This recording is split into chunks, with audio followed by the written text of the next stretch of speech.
अस्सलाम वालेकुम नाज़रीन, उम्मीद है आप खैरियत से होंगे। माह शव्वाल इस्लामी कैलेंडर का 10वां महीना है।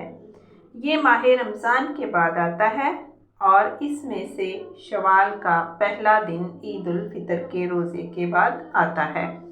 माह शव्वाल को शव्वाल कहा जाता है, जो अरबी ज़बान में बुलंदी या ऊंचाई का मायने रखता है। हज़रत अबू अमामा रज़ी अल्लाह ताला अन्हा नबी सल्लल्लाहु अलैहि वसल्लम के हदीस में से एक हदीस शरीफ में आता है, जो माह शव्वाल की फजीलत पर गौर करती है।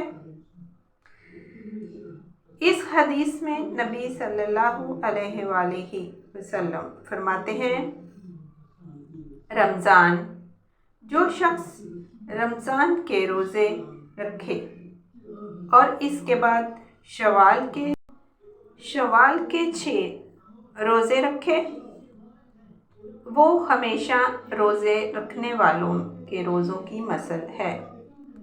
नाज़रीन, इस हदीस की रोशनी में माह शव्वाल के रोज़ों की फजीलत बहुत बुलंद है नाज़रीन, और इनको रमज़ान के बाद ज़्यादा अहमियत दी जाती है। नाज़रीन, आपको माह शव्वाल की तारीफ़ का ये टॉपिक पसंद आया होगा। मुझे अपनी दुआ में याद रखिएगा। अस्सलामु अलैकुम।